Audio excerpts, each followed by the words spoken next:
señores, empezaremos con los puntuales.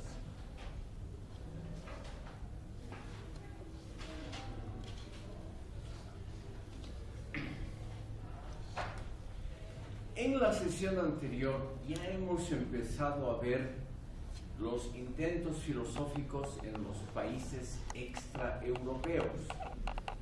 Solamente recuerdo a ustedes que hemos visto en la sesión anterior algo de la filosofía islámica. Nos hemos detenido justamente cuando estábamos por empezar el tratamiento del más ilustre filósofo hindú actual, Dipesh Chakrabarty.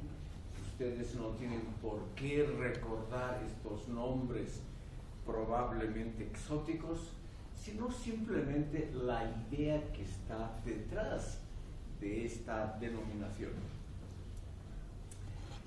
Dipesh Chakrabarty es muy conocido, sus obras han sido traducidas al español y a todos los idiomas importantes, entre otras cosas porque él representa una posición muy usual en todo el tercer mundo y que está simbolizada en el nombre de su libro principal, que se llama Provincializar Europa. Reitero, es un nombre en gerundio, en infinitivo, Provincializar Europa, donde él expone una tesis que van a comprender muy fácilmente por qué es tan popular y por qué es tan tenida por sobreentendida, es decir, por absolutamente obvia en muchos países del tercer mundo. Nosotros tenemos la obligación como filósofos de ser desconfiados ante esos intentos de naturalización de un conocimiento, es decir, cuando un conocimiento es obvio, es natural, pasa como sobreentendido, todos lo comparten, justamente ahí, en ese preciso momento donde todos comparten una misma idea, un filósofo debe tener desconfianza, porque ahí está la clave de las mentalidades colectivas. La tesis de Dipesh Chakrabarty afirma que Europa y la modernidad derivada del Renacimiento y de la evolución de Europa desde el siglo XVI debe ser vista solamente como un pequeño incidente en la historia universal. Provincializar Europa significa, entre otras palabras, reducir a Europa a su verdadera magnitud. Y a esta reducción geográfica, cultural, histórica de Europa, Chakrabarty dedica sus mejores y más largas páginas. Provincializar significa quitarle la categoría de metrópoli y atribuirle solamente a Europa la categoría de provincia. Y es evidentemente el Asia lo que para Chakrabarty tiene la cualidad esencial de lo principal. En cambio, Europa pasa a ser lo secundario. Según Chakrabarty ya se nota eso hasta en la geografía. Es una idea muy popular, no tiene ningún asidero científico, pero simplemente cuando uno observa un mapa mundi se da cuenta que Europa es como una península del gran continente euroasiático. Y este hecho, que culturalmente no tiene ninguna importancia, es usado por Chakrabarty para mejorar la autoestima de sus conciudadanos hindúes y también, naturalmente, para mejorar la autoestima de todo el tercer mundo. Nosotros obviamente vamos a tener un respeto mucho más reducido por la filosofía, la cultura, por todos los logros europeos, si miramos a Europa como una simple protuberancia, una península de Europa que no tendría a largo plazo, una gran importancia.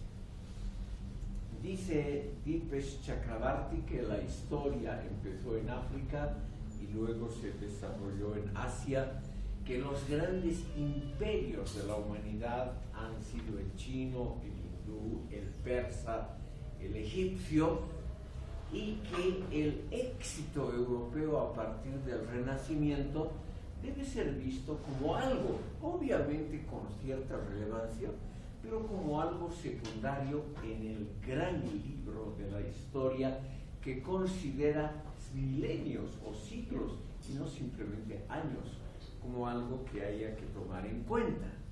Entonces, según él, en la historia que existe ya del universo y en el mundo que podemos más o menos registrar, Europa aparece como un fenómeno menor, es decir, en comparación con Asia-África, no menciona América Latina, Europa sería simplemente una cosa secundaria.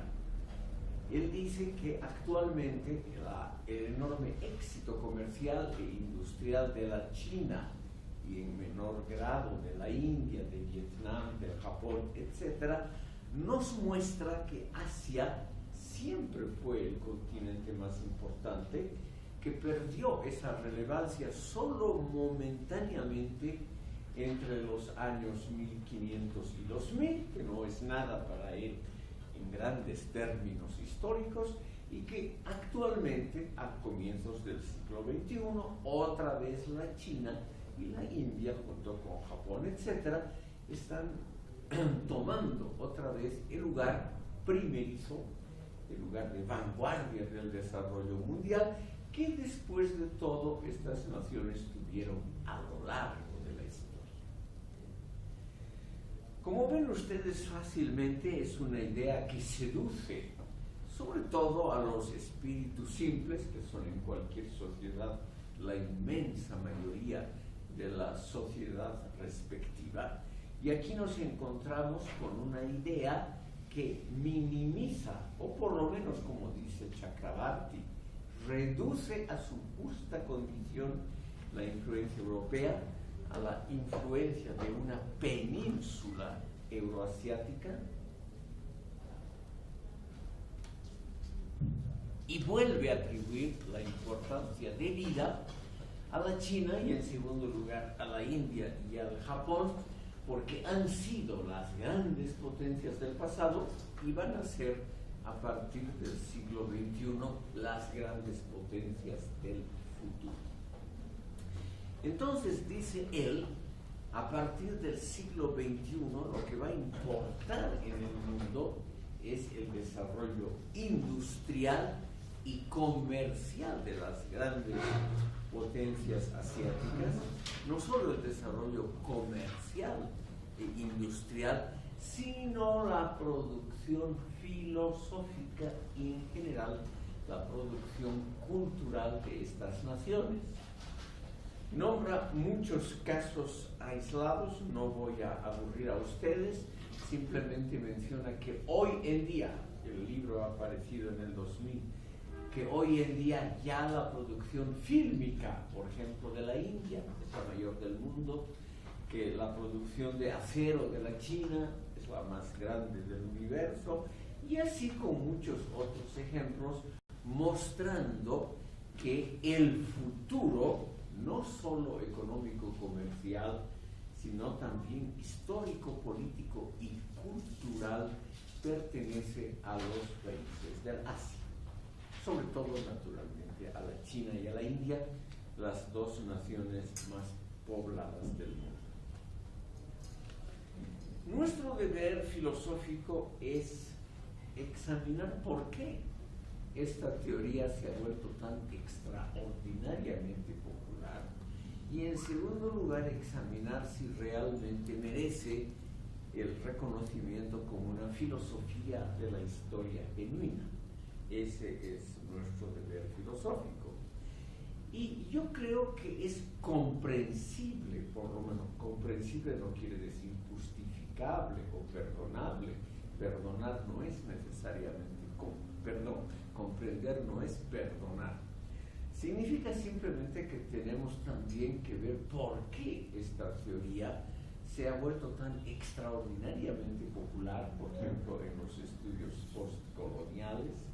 En Bolivia, Silvia Rivera Cusicanqui es una de las defensoras más importantes de estos estudios postcoloniales y de ideas muy similares a las de Dipesh Chakrabarty, porque, estimado público, estas teorías, aparte de su verdad o no intrínseca, refuerza la identidad colectiva de las naciones del tercer mundo. Qué cosa más agradable, ¿no es cierto, estimado público? Estos europeos arrogantes que nos han dominado, los ingleses que nos han explotado, los franceses que nos invaden con su producción cultural, los españoles que nos han explotado durante 300 años, ahora nos damos cuenta de que pertenecen a un pequeño episodio histórico de 300 o 400 años que, vista la historia a muy, muy largo plazo, es no más un episodio y que por lo tanto no tenemos que entristecernos, deprimirnos, pensar negativamente mal de nosotros mismos, porque la verdad a muy largo plazo va a estar de nuestro lado, del lado de las naciones del tercer mundo. Esta idea, estimado público, ha sido también, con elementos sobre todo de las ciencias económicas, desarrollado en el África. En el África, igual que en América Latina, hay una teoría africana de la dependencia, muy similar a la latinoamericana, y su representante más ilustre es el egipcio Samir Amin. Ahí está su nombre. Disculpen ustedes que la pizarra esté muy sucia, pero alguien ha pintado cosas con un marcador que no se disuelve fácilmente y por lo tanto no se puede ya mejorar de lo que está.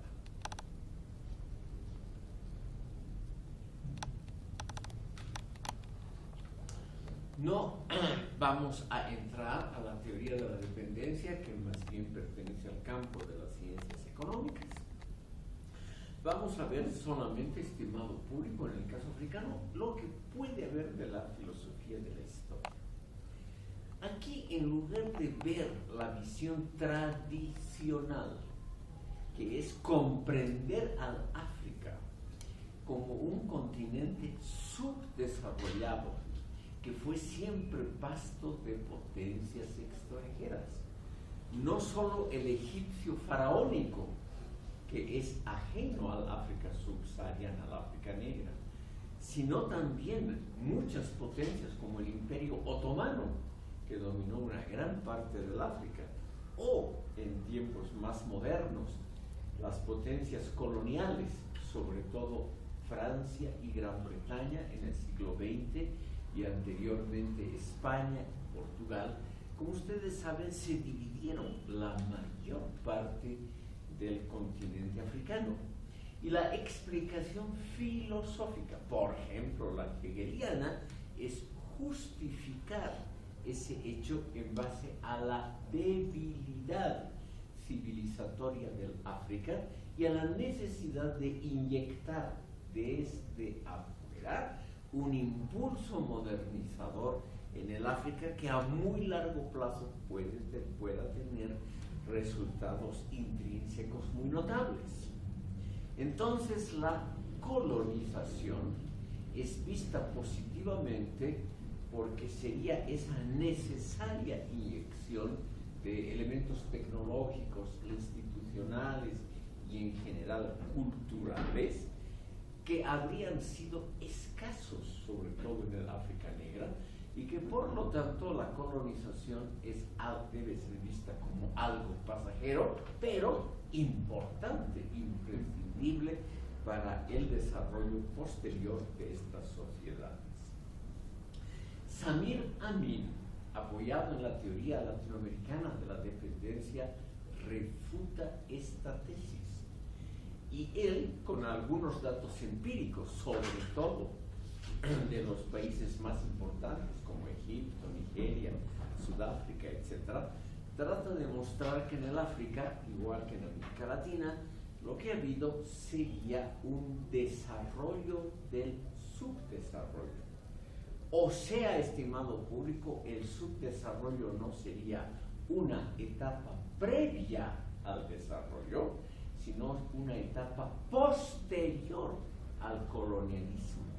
Sería algo inducido desde afuera. Es la misma teoría de Chakrabarty con respecto a la India o de otros. Hay muchísimos pensadores similares que en su respectivo país tratan de demostrar que tenían un desarrollo intrínseco muy elevado y que la penetración europea retrasó la evolución adecuada de esos países y que desde afuera los indujo más bien a un subdesarrollo muy marcado.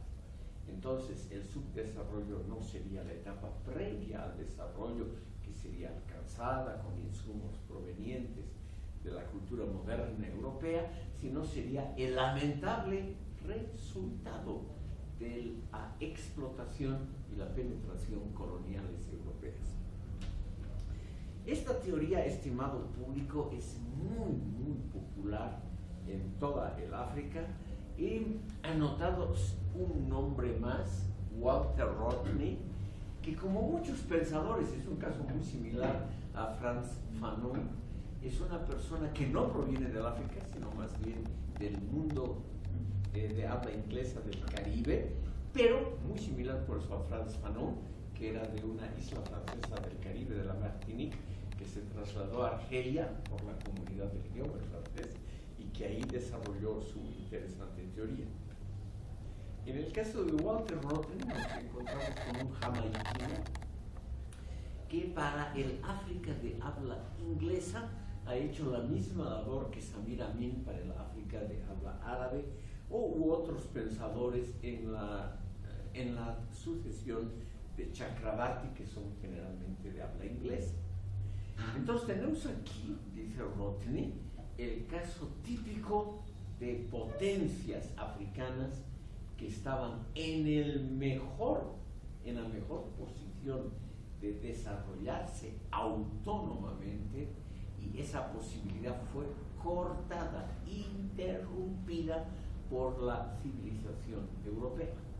Y por lo tanto lo que podemos hablar es de que Europa no coadyuvó, no contribuyó al desarrollo del África, sino que más bien redujo al colonialismo a este continente y por lo tanto retrasó su desarrollo.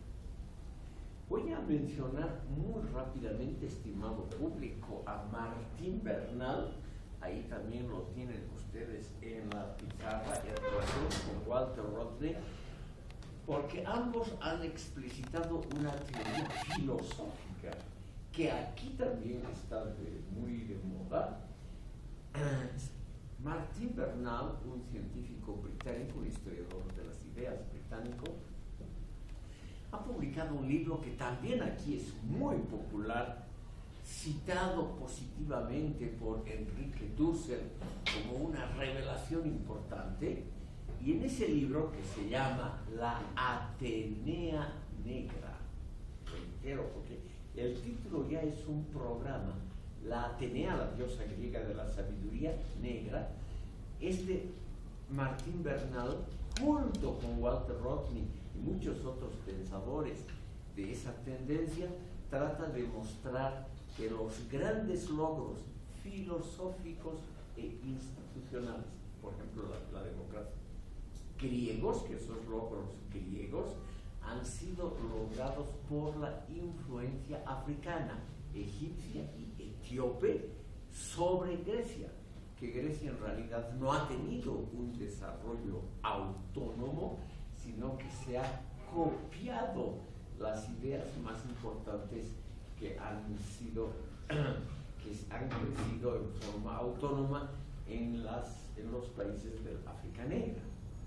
Esta idea es realmente muy interesante porque nos viene a decir que en realidad los griegos no han sido, y los europeos, no han sido tan originales, sino que muchas de las más notables hazañas, logros, la lógica, la democracia, los grandes elementos de las filosofías platónica y aristotélica han sido tomados de fuentes foráneas, y esas fuentes foráneas habrían sido africanas.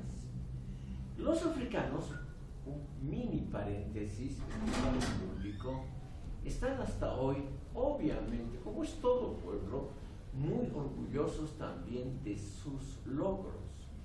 Y el logro más notable que han tenido los africanos es naturalmente Etiopía. Por eso permítanme ustedes dos palabras sobre la cultura y muy a la cola sobre la filosofía etíope, porque es realmente un caso interesante de un renacimiento de una filosofía que se contrapone a la europea con un cierto éxito. ¿Por qué Etiopía? De todos los países, son 57 estados soberanos que hoy tiene África, Etiopía, junto con Liberia, un país que culturalmente no es interesante sino por sus guerras civiles, Etiopía ha sido el único que prácticamente nunca fue colonia europea, salvo unos poquísimos años bajo Italia sin ninguna influencia interna. Y Etiopía, estimado público, ha desarrollado el único sistema filosófico, el único idioma escrito y la única cultura que, según los propios africanos, es superior a la europea en varios sentidos. Por ejemplo, la verdad es que los etíopes han desarrollado una cultura arquitectónica extraordinariamente interesante y original. Son cristianos coptos en medio de un mundo musulmán. O sea, en medio de un mundo hostil, los etíopes realmente han desarrollado una cultura extraordinariamente interesante, propio alfabeto, sus propios evangelios. Ellos sobre todo tienen en alto el evangelio según Santo Tomás y otros que nosotros de la tradición occidental los consideramos apócrifos. Luego, lo cual puede interesar a alguno de ustedes, siempre hay interesados en cuestiones culturales. Los etíopes han desarrollado una cultura operística propia, o sea, han desarrollado óperas similares a los europeos mucho antes, y naturalmente con motivos tanto musicales como intelectuales muy interesantes y muy propios. Y así en muchos campos, estimado público.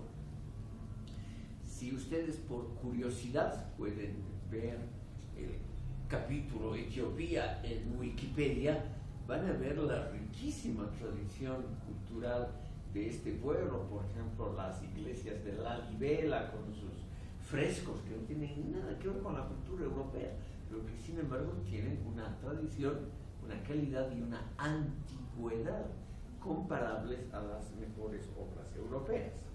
Entonces, estos etíopes, que son de raza negra, un poquito diferentes a los otros, como es una región extremadamente pobre en recursos naturales, es un país mediterráneo como Bolivia. Es un país que siempre ha tenido además el intento de volver al mar, siempre, igual que aquí, igual. Tiene uno de sus grandes mitos, es la conquista de Eritrea. Hasta hace poco, estimó Pulpo, hasta el 92, ha habido una guerra civil ganada por Eritrea, que se ha independizado de Etiopía y los ha dejado sin costa. Entonces, claro, es el trauma etíope por excelencia, es la pérdida del litoral y de su provincia más rica. Muy similar al caso boliviano, por eso yo les comento.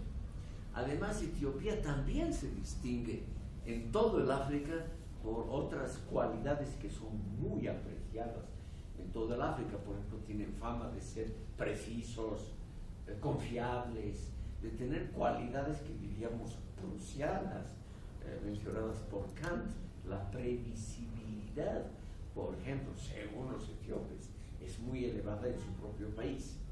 Yo, que he estado brevísimamente en esa región, tengo mis serias dudas de que así sea, pero no hay duda de que todos los pueblos inventan, estimado público, se inventan a sí mismos imágenes halagüeñas de su propio pasado y de su presente, el futuro obviamente radiante. Entonces, aquí tenemos un caso muy similar al boliviano, una producción intelectual muy elevada. El único detalle que perjudica a los etíopes es que su noble idioma no es hablado en ningún país del mundo fuera de Etiopía. O sea, esa notable producción depende de muy pocas traducciones a algún idioma europeo para ser conocidas en el resto del África, para no hablar del resto del mundo. Es decir, en los países vecinos, por ejemplo en Somalia, el desinterés por la cultura, es lo que he notado yo personalmente, el desinterés por la cultura etíope, que además han tratado de conquistar Etiopía, es enorme. Han tratado de conquistar Somalia, es enorme. Pero no hay duda de que los etíopes tienen un profundo sentido nacionalista, muy similar, entre otras cosas, a algunos aspectos de las culturas latinoamericanas. Los etíopes también creen, estimado público, que son los más cultos, que tienen las familias mejor y más sólidamente establecidas, con alguna razón comprobable, perdón, de las damas lo que voy a decir ahora, comprobable empíricamente. Los etíopes creen que producen las mujeres más bellas del África Negra. En algún punto puede ser que tengan razón. Y luego los etíopes, ganan todos los concursos de Miss África, etc. Es bestial la enorme, que se llama la calidad de esas chicas, es muy grande, y ellos, los etíopes, creen que es la raza etíope, y en realidad es que toda la vida, es lo que quería explicar, han comido poco. Es un país muy pobre, extremadamente pobre. Entonces, esa franja al sur del Sahara, que se llama Sahel, la gente es más esbelta simplemente porque durante siglos han comido menos y sobre todo han comido menos grasa. Entonces es comprensible que se hayan vuelto necesariamente más esbeltos, igual los somalíes, que es con toda seguridad el país más pobre del mundo. Tenemos entonces, estimado público, elementos similares que conforman una filosofía de la historia que trata de rescatar los valores propios como si fuesen por lo menos equivalentes o mejores que los europeos. Si ustedes leen lo que está de gran moda, que seguramente algunos lo han hecho, Enrique Dussel, ustedes van a ver que Enrique Dussel menciona muy a menudo a Martín Bernal, que está en la pizarra. Y este Martín Bernal, en su obra cumbre, La Atenea Negra, expone esa idea que es muy difícil de probar empíricamente, muy difícil, pero toca las fibras íntimas de la sociedad respectiva. Y al decir que la cultura griega, Atenea, la diosa de la sabiduría, es una derivación de las culturas africanas, sobre todo de la egipcia y de la etíope, naturalmente para los africanos es una cuestión de sentido común, es una cuestión que no necesita ser investigada, porque es creída, compartida por toda la humanidad. Quiero mencionarles simplemente que todas las culturas del mundo comparten esas ideas fijas, no probadas empíricamente, de que hay algunos elementos indispensables de su cultura que son, por ejemplo, de las fallas, sobre todo las carencias, el déficit migratorio es debido a la perversa influencia externa, como aquí en Bolivia, que creemos que sin la colonia española, sin la influencia británica, sin los chilenos, etcétera, Bolivia estaría mucho mejor. Todos los países del mundo tienen esas visiones sobre sí mismos como víctimas del otro, como víctimas ajenas. Y en el África esta tendencia a la victimización es muy, muy fuerte, mucho más fuerte que aquí. Y naturalmente hay algunos pensadores, como el filósofo Walter Rodney, que es el campeón de esa idea. Entonces, Walter Rodney ha explicado que el África negra, sobre todo para él, las grandes naciones del África negra, ese famoso triángulo Etiopía, Nigeria, Sudáfrica, serían realmente naciones a nivel mundial de primerísima importancia si no hubiera habido la perversa penetración colonial europea. Ustedes podrán decir, estimado público, ¿qué tiene que ver eso con filosofía? Pero lamentablemente esa es la filosofía africana. En el África, Asia y en América Latina, lo mismo aquí, no ha habido un desarrollo más o menos considerable de las llamadas disciplinas clásicas de la filosofía, la lógica, la metafísica, la gnoseología, la teoría del conocimiento o la ontología. Las filosofías en África, Asia y América Latina tienen muchísimo que ver más bien con historia y con literatura. Y no se puede separar arbitrariamente la ensayística literaria, historiográfica, de la filosofía propiamente dicha. Yo, por ejemplo, estimado público, creo en mi ingenuidad que estos países han producido filosofía en sentido estricto.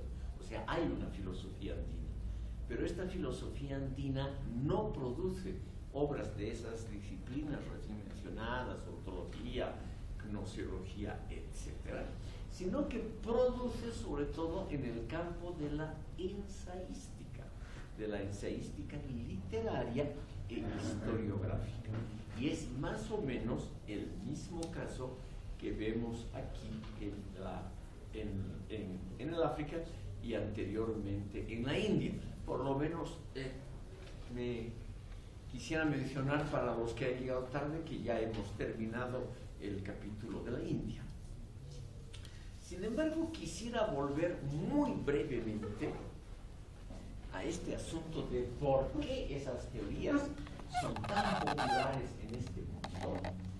Porque nosotros tenemos aquí a una pensadora, a una antropóloga, socióloga llamada Alison Spedding.